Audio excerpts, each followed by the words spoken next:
आज का सूर्य चंद्रगुप्त के लिए एक नई प्रेरणा, एक नई उमंग लेकर उदय हुआ था। आज से चंद्रगुप्त का एक नया जीवन प्रारंभ होने जा रहा था। चंद्रगुप्त का चेहरा खिला हुआ था। उसके चेहरे पर एक अलग सा उत्साह था। प्रणाम आचार्य। अपने गुरु के चरणों में नतमस्तक होते हुए चंद्रगुप्त ने प्रणाम किया। चाणक्य ने उसको आशीर्वाद दिया और बोले, आज तुम्हारी शिक्षा का पहला दिन है चंद्रगुप्त। मैं आशा करता हूं कि तुम हर परिस्थिति, हर आपदा से जूझने के लिए तैयार हो चुके हो। चाणक्य का प्रश्न सुन चंद्रगुप्त बोला, जी आचार्य, आप आदेश दीजिए कि मुझे क्या करना होगा। चलो मेरे साथ। प्रश्न सूचक निगाहों के साथ अपने गुरु का आदेश मान चंद्रगुप्त चाणक्य के पीछे पीछे चल पड़ा। कुछ देर बाद चंद्रगुप्त ने देखा कि उसके सामने ऊंची ऊंची जंगली घास मंद हवा में लहरा रही थी। वो आश्चर्य में था और इससे पहले कि कुछ पूछता, चाणक्य ने उसके हाथ में हंसिया देते हुए कहा, ये लो चंद्रगुप्त, और इस घास को काटने का काम शुरू कर दो। पर आचार्य, अचंभे में पड़ा हुआ चंद्रगुप्त अपनी बात पूरी कर ही रहा था कि तभी चाणक्य ने उसकी बात को काटते हुए कहा, प्रश्न पूछने में अपना समय व्यर्थ कर रहे हो तुम चंद्रगुप्त। असमंजस में घिरे चंद्रगुप्त ने हंसिया ली और घास काटने लगा। आचार्य चाणक्य अपने हाथों को अपने पीछे बांधे चंद्रगुप्त को देखने लगे। एक दो घास के गुच्छों को उखाड़ फेंकने के बाद चंद्रगुप्त ने आचार्य की तरफ देखा। उसका चेहरा देखते ही चाणक्य उसके मन में उठ रहे सवालों को पहले ही भांप गए और बोले, मन को एकाग्र कर काम करने से सफलता शीघ्र मिलती है। ऐसा कहे चाणक्य फौरन वहां से निकल गए। चंद्रगुप्त एकाग्रता से घास की कटाई करने लगा। सूरज सर के ऊपर आ चुका था। पसीने से लथपथ चंद्रगुप्त थक कर बैठ गया। भूख और प्यास से उसकी हालत खराब होने लगी थी। तभी उसे दूर से आती हुई एक लड़की दिखी, जिसके हाथ में कपड़े की एक पोटली थी। साधारण सी पोशाक पहने लगभग 15-16 साल की वो लड़की रूप की धनी थी। उसकी चाल में चंचलता और मुख पर भोलापन था। उसे देख चंद्रगुप्त को लगा कि वो कोई राहगीर होगी, लेकिन अब उस लड़की के कदम चंद्रगुप्त की तरफ ही बढ़ने लगे। कुछ ही देर में वो लड़की चंद्रगुप्त के सामने थी। उसने हाथ में पकड़ी पोटली को चंद्रगुप्त के सामने रखा और बोली, ये लो खाना। आचार्य सूरजमल ने बोला था कि दोपहर का खाना तुम तक पहुंचा दूं। चंद्रगुप्त ने उसकी तरफ उत्सुकतावश देखते हुए पूछा, नाम क्या है तुम्हारा? मैंने तुम्हें आश्रम में तो कभी नहीं देखा। लड़की ने बड़े सहज अंदाज में कहा, सुकन्या। मेरा नाम सुकन्या है। मैंने भी तुम्हें आश्रम में कभी नहीं देखा। उसकी बात सुन चंद्रगुप्त बोला, मुझे आए अभी कुछ ही दिन हुए हैं और मैं यहाँ रहकर तक्षशिला में प्रवेश के लिए तैयारी कर रहा हूँ। सुकन्या ने कुछ सोचते हुए पूछा, तैयारी? तुम्हें देखकर तो ऐसा लग रहा है जैसे तुम्हें कोई सजा मिली है। चंद्रगुप्त ने थोड़ा शर्मिंदगी से घास और फिर हाथ में पकड़ी हंसिया की तरफ देखते हुए कहा, नहीं नहीं, ये मेरे अभ्यास का ही हिस्सा है। चंद्रगुप्त की हिचकिचाहट देख सुकन्या असमंजस की स्थिति में थी कि भला घास काटना कौन सा अभ्यास होता है। लेकिन इससे पहले कि वो कुछ और पूछती, चंद्रगुप्त ने बात पलटते हुए सवाल किया, तुम्हारा गांव कहाँ है? सुकन्या ने बिना कुछ कहे बस एक तरफ इशारा कर दिया। चंद्रगुप्त ने नजर दौड़ाई तो दूर पहाड़ों की गोद में कुछ घर दिखाई दिए। इससे पहले कि चंद्रगुप्त कुछ और पूछता, वो लड़की बोली, अच्छा मैं चलती हूँ, मुझे देर हो रही है। ऐसा कह वो चली गई।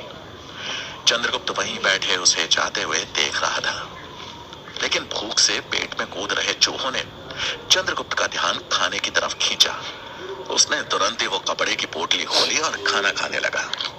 रोटियों के साथ आई खीर का स्वाद चख के तो चंद्रगुप्त की सारी थकान ही गायब हो गई। वो भोजन खत्म कर फिर से एक नई ऊर्जा के साथ अपने काम में लग गया। लेकिन काम करते करते एक सवाल उसके मन को बार बार व्याकुल किए जा रहा था, क्यों? आखिर इस घास कटाई के जरिए आचार्य क्या सिखाना चाह रहे हैं?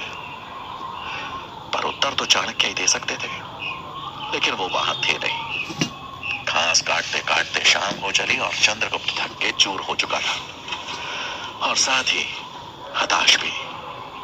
उसे अब ये सोच के गुस्सा आने लगा था कि तक्षशिला में प्रवेश के लिए यह घास काटना कैसे मददगार बनेगा। तभी उसे अपनी तरफ आते हुए कुछ घोड़ों की टाप सुनाई दी। उत्सुकतावश उसने आवाज की तरफ नजर दौड़ाई तो सामने तक्षशिला के कुछ छात्र घोड़े पर सवार उसी तरफ बढ़ रहे थे। वो छात्र एक युद्ध कला की प्रतियोगिता में हिस्सा लेकर वापस विश्वविद्यालय की तरफ लौट रहे थे। ये वही राजकुमार थे जिनसे चंद्रगुप्त ने पहले दिन ही लड़ाई मोल ली थी। उनको अपनी तरफ आता देख चंद्रगुप्त खुद में शर्मिंदगी महसूस करने लगा। उसने इधर उधर देखा कि कहीं किसी आड़ में वो छिप सके, लेकिन वहां आसपास ना कोई पेड़ था ना कोई पत्थर। रास्ते के दोनों तरफ बस घास ही घास थी। कोई चारा ना देख चंद्रगुप्त अपना मुंह छिपा घास काटने में लग गया। उन छात्रों ने चंद्रगुप्त को पहचान लिया और वहीं अपना घोड़ा रोक दिया। उनमें से एक राजकुमार जिसका नाम वीरसेन था, चंद्रगुप्त को देखकर बोला, अरे ये तो शूरवीर चंद्रगुप्त है, जिनको पीछे से वार करना कायरता लगता है, लेकिन घास काटना इनको बड़ा बहादुरी का काम लग रहा है। ये सुन बाकी के सब छात्र जोर जोर से हंसने लगे। चंद्रगुप्त ये सुनकर शर्मिंदा भी हुआ और साथ में उसके गुस्से का पारा भी बढ़ने लगा। तभी दूसरे राजकुमार ने तंज कसते हुए कहा, तक्षशिला में शिक्षा ग्रहण करने आया था ये। अगर ऐसे भिखारियों को तक्षशिला में प्रवेश मिलने लगा तो वहां की गरिमा तो मिट्टी में मिल जाएगी। इन जैसों को घास काटना ही शोभा देता है। ये सुन चंद्रगुप्त का पारा जैसे आसमान छू गया। उसने गुस्से में उन छात्रों की तरफ देखा जो घोड़े पर बैठे जोर जोर से हंस रहे थे। चंद्रगुप्त का हाथ हंसिया पर जैसे अपनी पकड़ मजबूत करने लगा। वीरसेन ने चंद्रगुप्त की गुस्से से भरी नजरों पर ध्यान देते हुए कहा, अपने गुस्से को घास काटने पर इस्तेमाल कर, वही तेरा यह गुस्सा बर्दाश्त करेगी, हम नहीं। चंद्रगुप्त गुस्से में अपनी जगह से उठ खड़ा हुआ। हंसिया पे उसकी पकड़ और मजबूत हो गई। चंद्रगुप्त हाथ में हथियार और आंखों में उबलता क्रोध लिए उनकी तरफ बढ़ा ही था कि तभी उसके कदम अचानक रुक गए, जैसे कि उसे कुछ याद आ गया। वो एक बार फिर अपने गुरु की आज्ञा का उल्लंघन नहीं करना चाहता था। वो तुरंत मुड़ा और चुपचाप घास काटने में लग गया। ये देख वो राजकुमार छात्र भी हैरान रह गए। लगता है शूरवीर की वीरता सिर्फ घास काटने में ही है, वीरसेन ने मजाक उड़ाते हुए कहा। चंद्रगुप्त की तरफ से कोई प्रत्युत्तर न पाकर वो छात्र हंसते हुए वहां से निकल गए। चंद्रगुप्त जैसे मन मसोस के रह गया, लेकिन उसे पता था कि अगर उसने एक बार और आचार्य चाणक्य को अपने व्यवहार से गुस्सा दिलाया तो उसका परिणाम अच्छा नहीं होगा। समय हल्का सा आगे बढ़ा। चंद्रगुप्त अब इस कटाई के काम से ऊब चुका था। उसके थके हुए शरीर से ज्यादा उसके मन में चल रहे सवालों ने उसके हाथों को रोक दिया। वो चिढ़ते हुए एक जगह बैठ गया। उसने एक बार उस हंसिया की ओर देखा, फिर अपनी आंखों में घृणा के भाव लाते हुए उसे पटक दिया। उदास मन के साथ घृणा भरी आवाज में वो अपने आप से बोला, कहा तो आज सुबह मैं अस्त्र शस्त्र सीखने के लिए लालायित था, और कहा यह आचार्य ने घास कटाई के काम में लगा दिया। ऊपर से यह हंसिया, इसे पकड़ पकड़ कर हाथ दुखाए। सबसे ज्यादा तकलीफ तो इसी ने दी है। गुस्से में चंद्रगुप्त ने उस हंसिया को लात मारकर अपने से दूर फेंक दिया, मानो आज के बाद वो उसकी शक्ल भी नहीं देखना चाहता हो। चंद्रगुप्त आधे से ज्यादा काम खत्म कर चुका था। सांझ होते ही पशु पक्षी अपने अपने घोंसलों में लौटने लगे थे। मौसम में ठंडक आने लगी थी। चंद्रगुप्त आंखें मूंद कुछ पल के लिए आराम करने लगा, और उसे पता ही नहीं चला कि कब उसकी आंख लग गई। अपने कार्य को अधूरा छोड़ने वाले लोग कभी सफलता नहीं पा सकते चंद्रगुप्त। आचार्य के शब्द किसी तीर की तरह चंद्रगुप्त के हृदय में घुसे। चंद्रगुप्त नींद में ही हाथ जोड़ हड़बड़ाते हुए कहने लगा, क्षमा क्षमा आचार्य, क्षमा। अचानक उसकी नींद टूटी और आंखें खुलते ही वो चौंक गया। वो घास के मैदान में नहीं बल्कि एक पेड़ से लटके जाल में कैद था। चांद की छीनी छीनी रोशनी तितलियों से छनकर जमीन पर छिटकी हुई थी। अपने आप को जाल में लिपटा देख चंद्रगुप्त ऐसे तड़पने लगा जैसे बिन पानी मछली। जाल को काटने का ख्याल आते ही चंद्रगुप्त ने तुरंत अपने कमरबंद में हाथ लगाया, लेकिन उसकी कटार उसके पास नहीं थी। न ही उसके पास वो हंसिया था जिसे उसने गुस्से में आकर फेंक दिया था। अब उसे आभास हुआ कि उसने उस हंसिया को फेंककर कितनी बड़ी गलती कर दी। वो वहां से निकलने की कोशिशों में उलझा ही था कि तभी उसे किसी के गुर्राने की आवाज आई। चंद्रगुप्त ने नीचे देखा तो एक खूंखार भेड़िया ठीक जाल के नीचे था। वो भेड़िया जमीन में कुछ ऐसे सूंघने लगा जैसे कि वहां किसी ने उसके निमंत्रण के लिए मांस रखा हो। चंद्रगुप्त की डर से सांस अटक गई। वो जाल में फंसा फड़फड़ाने लगा, जिसकी आहट सुनकर अब भेड़िए की नजर अपने ऊपर जाल में लटक रहे चंद्रगुप्त पर गई। अगले पल वो भेड़िया चंद्रगुप्त को अपना शिकार बनाने की कोशिश में छलांग लगाने लगा। इससे पहले कि वो जाल में फंसे चंद्रगुप्त के पैर पर अपने दांत गड़ाता, चंद्रगुप्त ने जाल के अंदर अपने पैर ऊपर खींच लिया और वो भेड़िया बस रस्सी पर ही दांत गड़ाकर रह गया। चंद्रगुप्त की डर से हालत खराब हो रही थी। उसे समझ में नहीं आ रहा था कि वो कैसे इस मुसीबत से बाहर निकले। वो असमंजस में था कि आखिर वो यहाँ इस जाल में कैसे आ पहुंचा। उसे समझ नहीं आ रहा था कि क्या ये आचार्य चाणक्य की कोई नई परीक्षा है, क्या फिर वो सच में एक बड़ी मुसीबत में है। चंद्रगुप्त खुद को उस खूंखार भेड़िए से बचाने की कोशिश कर रहा था, लेकिन भेड़िया भी छलांग मार जैसे अपने शिकार को हासिल करने की पूरी कोशिश में लगा था। कुछ देर बाद चंद्रगुप्त ने अपने आप को थोड़ा शांत कर ध्यान दिया तो उसे समझ आया कि यह भेड़िया ही उसको इस जाल से मुक्त कर सकता है। अपने शिकार को पाने की कोशिश में उस भेड़िए के नुकीले दांत हर बार बस रस्सी पर ही उलझ के रह जाते। चंद्रगुप्त अब बड़ी चालाकी से जाल के निचले सिरे पर अपना पांव रखने लगा और जैसे ही वो भेड़िया उसे काटने के लिए उछलता, चंद्रगुप्त अपने पांव ऊपर कर लेता और भेड़िए के दांत बस रस्सी को ही काट के रह जाते। कुछ ही देर में चंद्रगुप्त की चालाकी काम आई और जल्दी ही जाल की रस्सी का एक सिरा कट चुका था।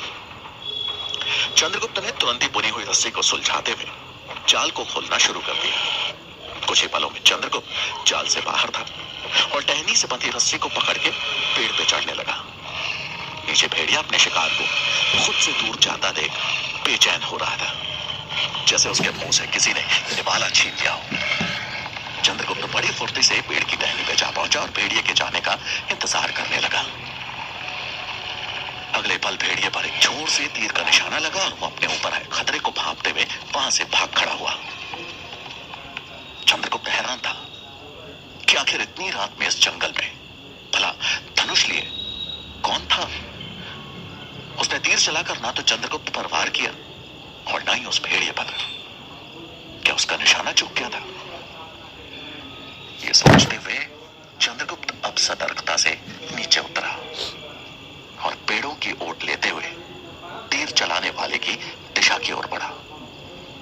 अचानक पत्तियों की सरसराहट ने उसे और चौकन्ना कर दिया, लेकिन तभी उसके सामने अपने सिर से पत्तियों को हटाते हुए सूरजमल आ गया, जो हाथ में धनुष पकड़े हुए था।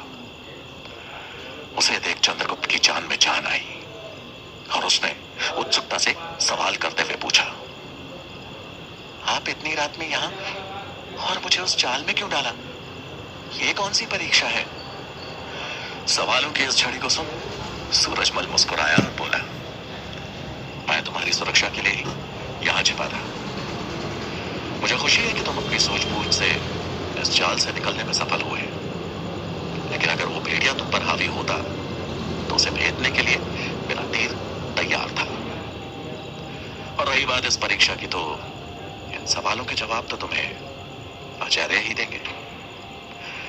दोनों जंगल के उस अंधेरे को पार करते हुए आश्रम की तरफ चल दिए, जहां चाणक्य उनकी प्रतीक्षा कर रहे थे।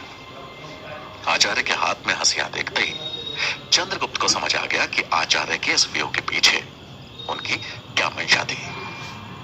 उसने चाणक्य के पांव छुए और ग्लानि भरे स्वर में कहा, वस्तु की सही कीमत का अंदाजा उसके अभाव में ही होता है। अगर उस समय मेरे पास वो हंसिया होती तो मैं बड़ी आसानी से उस जाल से बाहर आ सकता था और उस भेड़िए का भी सामना कर सकता था। चंद्रगुप्त को आशीर्वाद देते हुए चाणक्य बोले, बहुत अच्छे चंद्रगुप्त, ध्यान रहे, मेरे लिए मौखिक शिक्षा से कहीं बढ़कर है प्रायोगिक शिक्षा। इंसान जब अपने अनुभवों से सीखता है तो वो सीख जीवन भर उसका साथ देती है। ये सुन चंद्रगुप्त के चेहरे पर एक संतोषजनक मुस्कान थी, लेकिन घास वाली बात सोचकर उसने थोड़ा असमंजस भरे स्वर में पूछा, लेकिन आचार्य, आपने मुझे घास काटने को क्यों कहा? उसमें कौन सी सीख छिपी है? धैर्य। चाणक्य के इस शब्द ने मानो चंद्रगुप्त के मन के सभी प्रश्नों का उत्तर दे दिया। चंद्रगुप्त की प्रगति देख चाणक्य के मुख पर संतुष्टि के भाव थे। चंद्रगुप्त से मिल चाणक्य तक्षशिला की ओर चल दिए। वहां पहुंचते उनका सामना आचार्य गजानन से हुआ, जो अपने छात्रों को दबे स्वर में कुछ बता रहे थे। चाणक्य को अपनी तरफ आता देख उन्होंने तुरंत ही अपनी बात पलट दी। गजानन को घेरे वही राजकुमार छात्र थे जिनसे चंद्रगुप्त की अनबन हुई थी। चाणक्य के पास आते ही सभी छात्रों ने उन्हें प्रणाम किया और गजानन का इशारा मिलते ही वहां से चले गए। गजानन के चेहरे के भाव पढ़ते हुए चाणक्य बोले, छिपाया उनसे जाता है आचार्य जो मन की बातें न भाग पाए। ये सुन आचार्य गजानन के चेहरे के भाव बदल गए, मानो उनकी कोई बड़ी गलती पकड़ी गई हो। चाणक्य ने दूर जाते हुए छात्रों की ओर नजर दौड़ाते हुए कहा, अब इन्हें चंद्रगुप्त को तोड़ने के कौन से नए षड्यंत्र का पाठ दे रहे हैं आप? चाणक्य का यह वाक्य गजानन के सीने में किसी तीर की तरह चुभ गया। वो तुरंत दिल मिलाते हुए बोले, षड्यंत्र तो आप रच रहे हैं, एक पहाड़ी अयोग्य असभ्य लड़के को तक्षशिला में प्रवेश दिलाने का। लेकिन ये मत भूलना कि जब तक मैं यहां हूं इस विश्वविद्यालय की गरिमा पर आंच नहीं आने दूंगा। गजानन की बात सुन चाणक्य ने कटाक्ष करते हुए कहा, छात्रों का अपने स्वार्थ के लिए उपयोग करना, तक्षशिला की गरिमा का बड़े अच्छे से ध्यान रख रहे हैं आप। यह सुन गजानन का चेहरा गुस्से से लाल हो गया। चाणक्य ने अपनी बात जारी रखते हुए कहा, एक शिक्षक का प्रमुख कार्य होता है अपने छात्रों को सही दिशा दिखाना, जिस पे चलकर वो अपने भविष्य की एक मजबूत नींव रख सके। लेकिन आप तो इनकी नींव ही कमजोर करने पर तुले हुए हैं आचार्य चाणक्य। गजानन ने गरजते हुए कहा, हमें शिक्षा का पाठ न ही पढ़ाएं तो उचित होगा। आपकी खुली हुई शिक्षा आपके ज्ञान और सम्मान का उचित प्रमाण दे रही है सबको। ये कह गजानन ने उनके घाव को कुरेद दिया था। शिखा का नाम सुन चाणक्य को मानो धनानंद से हुए अपने अपमान का दृश्य याद आ गया। वो कुछ बोलने को हुए कि तभी पीछे से आचार्य मेघनाद की आवाज गूंजी, ज्ञान और सम्मान का ही नहीं, अभिमान का भी आचार्य गजानन। चाणक्य अपने भावों को काबू करते हुए पीछे मुड़े तो सामने आचार्य मेघनाद थे, जो कुछ दिनों की यात्रा के बाद आज तक्षशिला लौटे थे। चाणक्य को सही सलामत अपने सामने देख उन्हें मानो ठेस सी लग गई। उन्होंने ताना कसते हुए चाणक्य के समीप आकर कहा, मृत्यु से ज्यादा बुरा है अभिमान का टूटना, और उस चोट की पीड़ा आपके मुख पे स्पष्ट झलक रही है आचार्य चाणक्य। लेकिन आप चिंता ना करें, अपमान का घूंट हर इंसान को उसकी सही कीमत का आभास करा ही देता है। उम्मीद है आपको भी। ये सुन चाणक्य ने उनकी बात काटी और पलटवार करते हुए कहा, अपमान का घूंट इंसान के अंदर कुछ कर दिखाने की ज्वाला भी पैदा करता है आचार्य मेघनाद, और मेरा अंतर्मन अभी उसी ज्वाला में दहक रहा है। वैसे मेरे मगध जाने से पहले आपने अंतिम भोजन का प्रस्ताव रखा था। मुझे आपकी पीड़ा समझ आ रही है। आपकी इच्छा तो पूरी नहीं हुई, लेकिन अब आप चाहें तो हम भोजन साथ में कर सकते हैं। चाणक्य का ये कटाक्ष सुन मेघनाद और गजानन की बोलती बंद हो गई। चाणक्य ने उन दोनों को नमन किया और वहां से आगे बढ़ गए।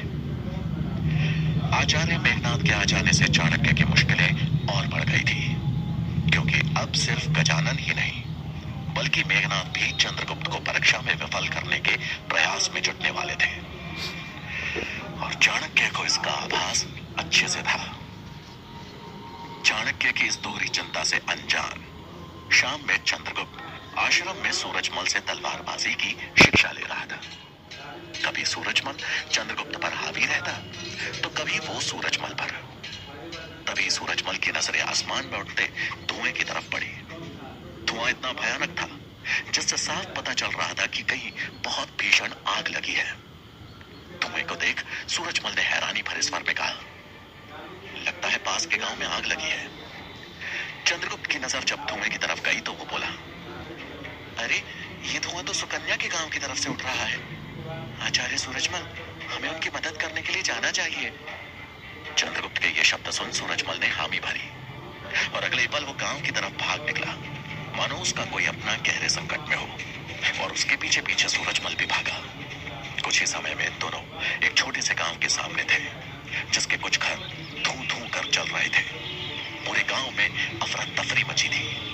लोग पास के तालाब से पानी ला लाकर घरों पे डाल रहे थे, लेकिन आग थी कि जैसे बुझने का नाम ही नहीं ले रही थी।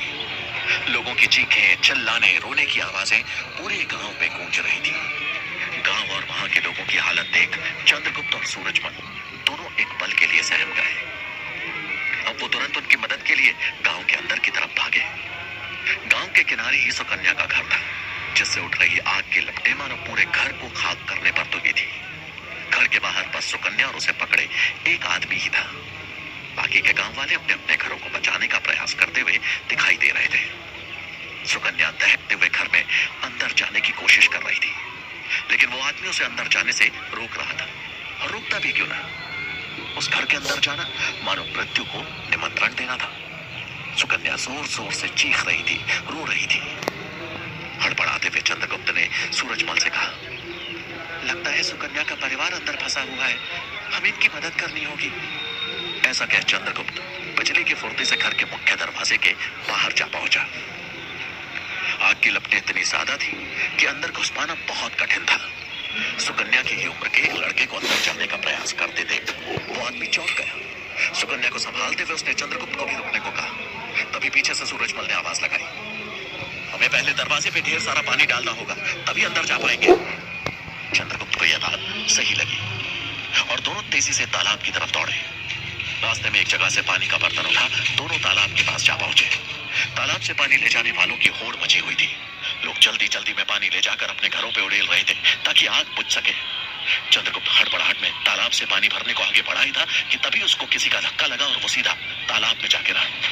ये देख सूरजमल और ज्यादा घबरा गया। पानी के अंदर पहुंच जैसे चंद्रगुप्त की सांस अटक गई। वो घबराहट में अपने हाथ पांव मारने लगा। उस अंधेरी रात में सूरजमल को बस हाथ पैर मारता चंद्रगुप्त दिख रहा था। वो जोर से चिल्लाया, चंद्रगुप्त